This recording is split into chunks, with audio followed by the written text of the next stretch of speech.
Welcome to the Featured Anime Podcast. I'm your host, Jack. And I'm Rick.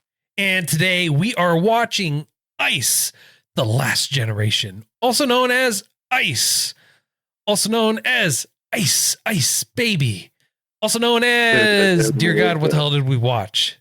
Seriously, though.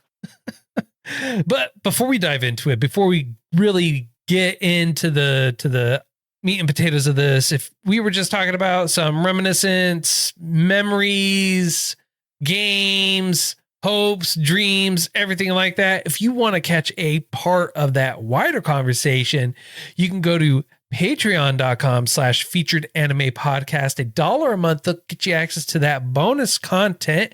And if you want to help support us, help us grow, and you don't want to go through Patreon, you can also go to shop.featuredanimepodcast.com and, go there, buy yourself some swanky swag that'll help us grow. Or you can use the affiliate link for Tokyo Treats along with coupon code Featured Anime. And when you use that coupon code with our affiliate link, you'll get $5 off that first box.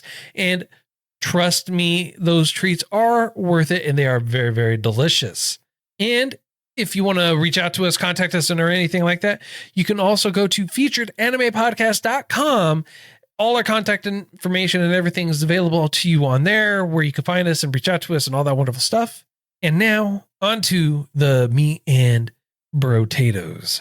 The year is 2010 for when this anime actually takes place.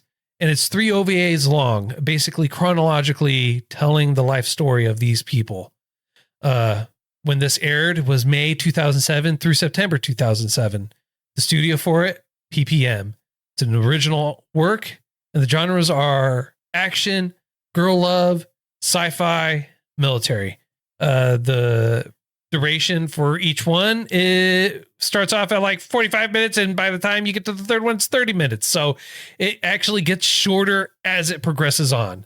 Now, back to the year 2010. The world has basically started dying off. All the men in the world have died. There's just women left in the world, and the world is polluted and heavily damaged beyond belief. And with economy and society collapsing, people are fighting amongst each other. And then in the middle of all of this, you have, I'm sorry, I couldn't help but laugh because of the last name of one of our main characters, but I will talk about her last name in a second. Okay. You have Hitomi, who is a very courageous captain who basically can live with never sleeping, but hallucinates all the time, unless she gets knocked out, in which case she does actually technically sleep. And then you have Kisaragi, Makoto, Julia are kind of like the main characters for this. And then you have Yuki Ice T. Yeah. Which is why I had to pause, because I pulled it up. It was like Ice T, spelled ice hyphen T. Yeah. Ice T. I was like, oh. Yeah. All right. There you go. I feel like the names would have been easier to remember if we had some kind of subtitles to go off of. I could only find it in English. Yeah, me too. I know that there is a sub version out there somewhere out in the ether. But it kind of is what it is. With the studio PPM, if you're not familiar with that studio, I honestly do not blame you. They came out with 3 movies or 3 different projects. You have ICE, which is this one.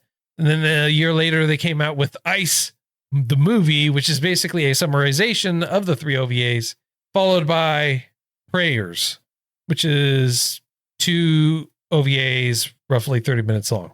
And that's it. They have nothing else. So what's really interesting, and I can't help but say it's interesting, is that this came out in 2007, the year 2007, not 1997, not 1987, 2007. And the reason why I say that is because when you watch it, it's a 1:1 ratio, and the animation is very, very early 90s, late 80s reminiscent. Yeah, I was honestly very surprised when you were telling me it was in 2007. I was expecting relatively close to Ninja Scroll, Yeah. like that era. Yeah. And it really kind of surprised me too with how it came out. Like you wouldn't think that in 2007 that they would have came out with a animation like this, or with it being a 1-to-1 ratio. Yeah, that's. I didn't think anything. Again, I thought it was much older, so I figured I was trying to give it some leeway. But 2007 is far. There's no excuse. There's no excuse. No, there isn't. And the story, honestly, it's very unique. It's very interesting to say the least, and it does take a couple of interesting turns. Now, being that the story is deals with basically all men having died on the earth, on the world, and just women there, there's a lot of temperaments and tempers, ideologies, and friction amongst clans and people and everything like that, and a lot of blame being thrown out there throughout the whole series. And you can't help but just like, oh man, like who hurt the writer for this? Who hurt you? Who hurt Let's you? get a doll over here. Let's like what what happened? Like got. something. I mean, like, because it's like a lot of, and you know, I mean, like, to be fair, I get it, right? I understand, right? Half the world's basically doomed to die, all right? But I don't need 3 episodes telling me how horrible the previous generation was. And that's what they kept saying. It was the previous generation's fault. It's all their fault. It's their fault this, their fault that, the last generation this, the last generation that. And it's like, all right, cool. I get it. You're upset. You're angry about the whole thing. But then they also come up with like a special project too at the exact same time. And it's called ICE. And to be fair, right? The original premise and ideology behind it was like, oh, these girls are going out there, you know, fighting over the last DNA. And that is not what it is. It is some kind of special splooge that they are using that turns them into a giant popsicle that then they're able to pop out a baby while still being encased in ice, like relatively quick too, after being encased in ice. Yeah. So the way that I understood it was you injected this serum, however you decide to inject it. Well, we only know of one way they inject it. We'll let your imagination run wild with that. Not that you need much imagination. It. I'm not comfortable describing it on the podcast. Yeah, no, we're not gonna. It's not kid friendly. Let me throw this out there right there. It is not kid friendly. No, it's not. But so you're injected with this serum, and essentially your body goes into this auto protect something. You're cocooned in this ice, and then you're able to reproduce somehow, some way. But you're able to reproduce a boy. Well, we only saw one boy that was produced. Correct. All right. And we only saw one person request specifically to get a boy. Right. So we don't know people. We don't know the details. We don't know the technicalities behind it. However, that boy did not live long, and it took a very dark turn when it came up. It's like, what do I do? They're freaking out over this baby. They're like, oh my God, what is this? What do I do? Or anything like that. And they're looking at a baby. And then you have Julia, the commander, pop on screen. He's like, kill it now. What? Like, I'm sorry. Yeah. It's like everyone's all worried about the end of the human race, everyone dying off. It's like, oh, there's a baby boy. Kill it now. So what I'm thinking happened, and this would make sense. I know what happened. I mean, but they killed it. They killed it. But I'm trying to justify in any fashion the reaction. Such a terrified, oh no reaction. They've only known for the last how long has this been going on? 10 years, maybe 12? No. It's been going on for more than that, because one of the leaders of the other factions was 35-ish, roughly? Who knows? 25? We know it's been going on for a long time, probably 20 years. 20 years. Okay, let's just say 20. So for the last 20 years, the only thing you've known about is men are bad, men are evil, men caused all of this. True or not, it's what you were given, it's what you know. Well, Now they also say previous generation a lot too. So it's like, oh, it was the previous generation that did it. It was the previous generation that said it, right? So it's, yes, but they also say it was that they also go on to say that it was the men who did this, it was the men who did it, the men caused the imbalance and stuff like that. So yes, they're talking previous generations didn't care, but later on they specifically reference men being the problem because it's all women. Only the women survived, right? Well, again, they use both interchange, right? So when certain things come up, it was previous generation did this, the previous generation did that, the previous generation did this. And then you'll have someone else that'll say, men did this, men did that, men did this, right? So they use them interchangeably. It's not just one specific group or one specific gender, right? It's them specifically saying men and calling out certain aspects of it. And then they're saying previous generation and calling out certain aspects of it as well. So they're using it interchangeably. Okay. So they're kind of like walking that line where they're like, they're not exactly sure who to fully cast blame on, but the obvious people that they can blame is previous generation, and who's the easiest people to blame when they're not there. Right. I mean, I see what you're saying. I didn't see it as prevalently as you did. But my thing is, the reason why there was such a visceral reaction was because it was a boy. The previous generation, understandable, but the previous generation didn't confront them right there. It was something different than they'd ever seen before. One, a baby. I mean, come on. That is the biggest thing, is that it's a baby, right? So it's not had nothing to do with the fact that it was a boy, right? Is what I would assume. Okay. All right. It's that a baby came into existence from something in ice that literally turns into a monster, or when damaged in a particular way will kill or destroy everything within a certain radius. And that was kind of weird too. Yes. Like straight up odd. Maybe they shouldn't have killed it. Just saying. It would have saved a lot of lives. And they were not shy about blood and guts. No, they weren't. They were not shy about blood.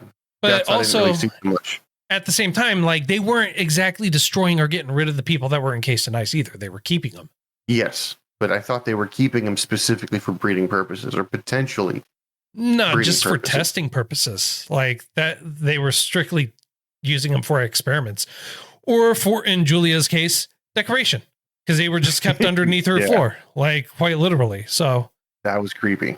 There's so much about this that just strike all kinds of weird nerves. You know what I mean? Yes. And it was frustrating because yes, they're all supposed to be women, but they vary so much in mannerisms and stuff like that.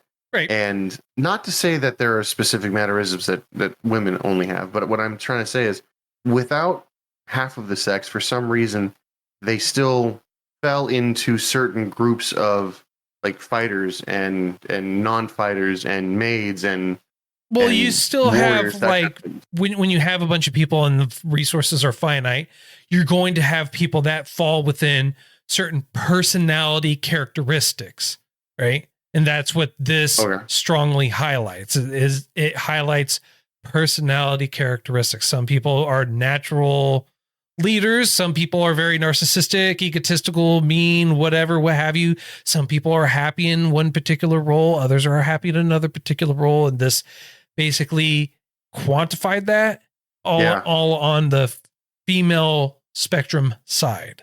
Took that up to an 11. That's for damn sure. And then the one chick closer to the end of not the end, but closer to episode 3, didn't question anything at all. Oh, you want me to kill my comrades because now they're evil? Okay, no problem. Boom. What? Well, for the one that was doing it, her purpose for actually just blindly following and everything is because for her, she wants to have a baby. And she saw that was a possibility of coming to fruition with them learning about the ICE project, which is where the name of the anime comes from. ICE. It was the actual name of the project. And they broke it down. It's like an acronym or something like that. I think they gave the name for whatever. I can't remember. Obviously did not rank high on the mental of important enough to remember, so I don't care point. But yeah, that was her thing. Like, she had the report. She knew who to go to. And that's why she went to Julia. She was like, hey, I have this information. I want this. And it's like, and that's why it was easy for her to like do all these things, because she literally wanted something in return. And in Vinland Saga, if you remember what one of the main characters said, is he said, the best kind of slave is a slave that doesn't know that they're a slave, because he had Thorfinn. Basically, he would do the bidding, do whatever he wanted and everything like that. It didn't matter what it was. All he had to do was just say, yes, I will do this one thing for you. And he would like go throw himself in the most dangerous, outrageous situations. Right. And so it's the same kind of mentality. It's like, hey, I now know what's important enough for you to basically, I can give you whatever order and you're not going to question it because you think you will get what you want in the end. Yeah, I guess self-motivating, what am I trying to say? What you want is most important over everything else. Self-desire, that's not correct, right? Self-gratification. Yes. Yeah, self-gratification is worth more than anybody else's everything else. Yes. And like one of the things though that they kind of go on is, one, the world is changing and everything, and the spin or the twist that I kind of saw coming, but it was like, I can't believe they actually went this route type of thing, was it's like, oh, we're going to broach on terraforming. It's like, all right, that's cool. Yeah. And they're like, oh, but it's aliens terraforming us. It's like, what? No. And it's like, yeah, it's like, yeah, you kind of got the hint. World's ecologically changing. Everything's changing into monsters or whatever else. Everyone's dying. The climate's changing. There's alien looking structures like over there that you look at the quote unquote towers, right? It'll look pretty alien to me. Yeah. I mean, terraforming is not a far stretch. Yeah. Well, in the way that they did it was like the animals. So something happened to the atmosphere that changed the DNA of everybody. Obviously, it killed off all the men. It altered the women, and it altered their food supply. Any live animal, if they eat a blade of grass, if they eat an animal, they die, and vice versa. They can't be eaten, which I guess is a good thing. Because they do broach on the subject of it is because their bodies are so poisonous. You know, that if the animals eat them, they will die, and they can't eat the animals because their bodies can't metabolize the food. And it's not that it changed them physiologically. I think what I think it is because they're trying to eat an alien species, the likes of which they have never eaten before. You can't exactly eat it. It's like, what is this alien? I'm going to eat it. So they go with the mentality of, oh, well, there's all this processed food that's left and that's all we can eat. We can't eat the animals anymore, instead of it being like, which towards the end, you know, it's like, oh, terraforming for aliens or whatever, blah, blah, blah is the route they went. But when they're saying that at the time, it's like, okay, well, that's weird. But when they start talking about terraforming, it's like, oh, the reason why you can't eat it is because they're alien species. And the only untainted food is the food that's been processed and packaged and has been there for well over a decade, because that food should not be good still. But somehow crab meat is still fresh. You know what? Everything's still fresh, including the refrigerated stuff. I mean, like, come on. Yeah. Come on. Come on. It don't make much sense. half this anime didn't make much sense. Oh, man.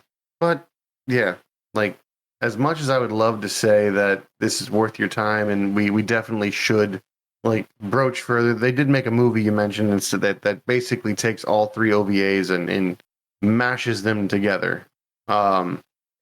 Unfortunately, I don't really see too much much more story to go off of. Maybe they can add something. I don't know. Yes. Like, if they were to make the movie, let's say they made a movie, right? Obviously they did, but if they made the movie and they added an extra story, an extra plot point, an extra something, it might be worth it. But yeah, it just sounds like a shorter version of the OVA, so they might drop other stuff out. It honestly, I mean, if you account for the time duration for it, it's probably works out to be the exact same because you don't have to worry about the credits at the end of each episode. Dude, yeah, the 8-minute credits, yeah. Yeah. So, I mean, whatever. I mean, like, do they do a great job of explaining everything? No. Are you left with a lot of questions and going, what the hell? Yes. Is there a reason why they went with the 1:1 ratio? No. Why? Why not? Felt good at the time. Did they? I mean, like in 2007, should they have used a early 90s, late 80s animation style? No. Did they? Yes. Do they feel like it paid off? I bet they thought it paid off. It didn't pay off, but I bet they thought it paid off. I don't know. There was just there was potential. There was potential. The story sounds like it could have something good. The story sounds like it could be decent given the proper context. Like, there is potential there, but it's not. It didn't live up. Yeah. No, not in the least. So, like, in order to make this work, you got to basically start from the ground up. Keep the premise and get a different team to work out the actual story, because you've got no direction. There's this lady that dies in the very beginning. She seems like she's going to be a focal point, right? Well, she seems like she's going to be important. She didn't die in the beginning. She was just Truxton twerked on her. Yeah, but she did not die. How did she survive? I don't know how she survived. Ask the writers. That was a GTA style skid. Let me ask you this. Did you watch it in full? In full what? In full. Yeah. In other words, at the end. Yeah, she showed up at the end. Yeah, but why? Why was she there to begin with? Why was she there in the hospital to begin with? Who knows? Yeah. Because she was hit by a truck. Well, here's the thing. Why would you not be in the hospital after you got hit by a truck? I saw the end, right? Where she's in the hospital and it's a silent movie style thing. Yeah, which I am regrettable in that I don't read fluent Japanese yet, so I apologize. I can't translate what happened there for you. I don't read it at all, unfortunately. Well, that's not true. The die text messages I understood because I recognized it. Mm-hmm. It was a I know what a square looks like. That looks like okay, and the actions following. That makes sense. There was no context actions in this side by side in this silent movie thing, and I was like, okay, so she died, survived. Okay, she's got a control. Is it a controller? No, that's not a. I don't. It seems important. It has no bearing at all throughout the entire show, but she's given this amulet-looking thing that she's holding on to at the end, and blah. I'm like, okay, what was the point in that? What was the reasoning behind? Point? Okay, so what was the point of this entire thing? Someone had some money to spend? Yeah, I guess. I mean, all in all, the animation, not bad if you're into that style. Everything else sucked. And it not because if you took individual pieces out and if you look at just the story, it's got potential. If you look at just the animation quality, it's got potential. It's a bit wonky. Case in point, I was talking to you before. There was a scene where the Guardian that ends up being prevalent and using a sword a lot cuts open the aforementioned crab meat out of a can. When she stabs the sword into the top of the can and starts cutting it, the sword is facing the wrong way. And then halfway through the cut, it flips, then going the right way. Yeah, but, I mean, like, when you're dealing with alien terraforming, iced tea. Of course, swords cut from the dull side. Maybe she sharpened it from the other side, too. With that fancy eye. Yeah. So, like, it's just attention to detail would have been great. They definitely had points in there that would draw a male audience, but I feel like those were just frivolously thrown out because they had excess budget that they should have given to a director. I mean, and there were a few. There were like maybe 6 scenes total, 2 scenes per show that made it not okay to watch at work. If you'd have just taken that out, I don't think it would have hurt the story at all. Yeah, no, there's I mean, like if you just cut out the first 3 episodes, the story would have improved. I feel it would have salvaged itself. It would have salvaged itself. Right. And I do want to clarify for everyone, really quick. When I'm saying 1x1, no, I don't mean literally a 1x1. I know the original TVs were a 4x3. I'm just saying it was in a square format for the show for the TVs. And I'm bringing that up because when I said that, you looked at me like, is this full? Like, no, I'm like, I understand. I didn't understand. Okay. I'd love to be like, no, I got what you're talking about. I didn't quite understand what you were talking about at all. No, I was like, do you do? I'm not going to question it. So it's probably something I can ask you later. Yeah, no, it's like, thought about it. I was like, I know people are going to be like, hey, Jack, you're stupid. There is no 1x1. It's like, I know. It's 16:9 for today. It's like a 4x3 aspect ratio for the old TVs or whatever. But it's saying a 1-to-1 is the easiest way to plainly state it was square, literally. So yeah, it just wasn't formatted for any kind of viewing pleasure. Yes. So, all right. With that being said, I don't have too much. I don't have too much else I can say. Dear Lord, yeah. Just watch our podcast. Save yourself another 2.5 extra hours of brain power. Save yourself all the brain power. Don't watch the movie. Don't watch the series. Ignore it. Pretend like it never existed. Yeah. All right. So on a scale of up to 10, sir, how would you rate this? So I know that my anime list rated it, I think, even keel 5. Most people rated it around 5. I'm not going to do that. I can't follow. It was like 5.25. 5 point. It was in the 5s. I'm not going to do that. I cannot, in good conscience, recommend this to anybody. Well, you also have to keep in mind that is the average score for correct. It. Yes. Okay, so it's not like some people gave it a 0, some people gave it a 9. I get it. I'm not the normal. I get that, but I cannot give it anything higher than a 2. Okay, because it's not a 1. It's not glass lip, but it's damn close. It is really close. Yes. So the lack of plot. I'm not afraid to give it a 1. I'm going to give it a 1. It was trash. I would say purge it from existence. Set it ablaze. Get rid of it. I would put this on the same pedestal of Glass Lip. I actively disliked this. It was just bad. I could not help but wonder why I was watching this and just go, wow, this is just really bad. It's really bad writing, really bad animation, made no sense. They couldn't pick a storyline and stick with it. Music wasn't really there or prevalent. And when it was, it just kind of was there. And the the icing on the cake for it, it wasn't even like Sin bad, right? So at least Sin was bad, but it made it good and fun. This was just bad.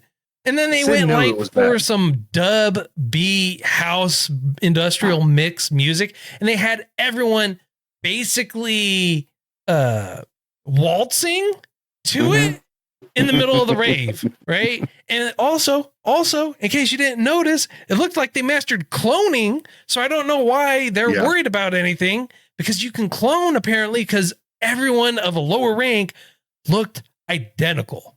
Yeah.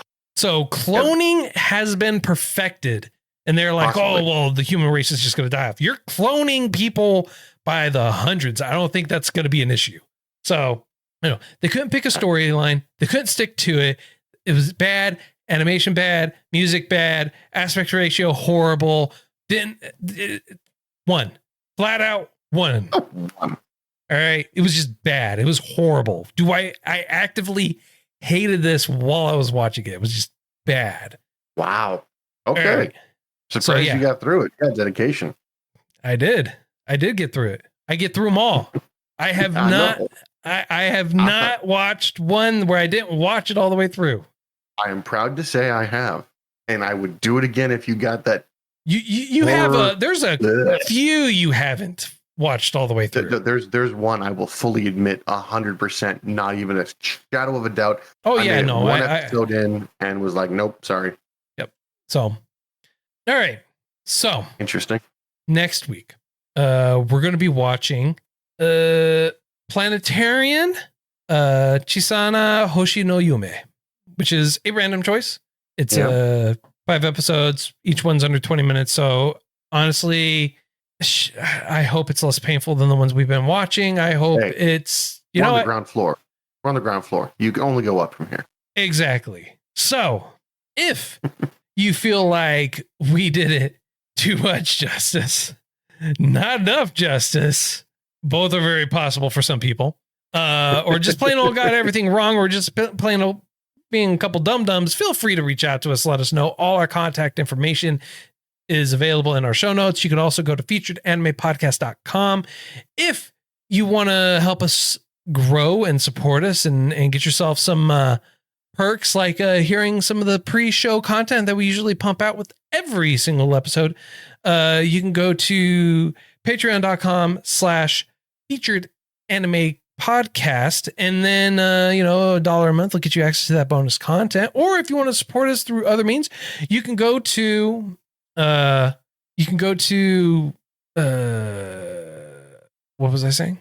Shop.anime. No.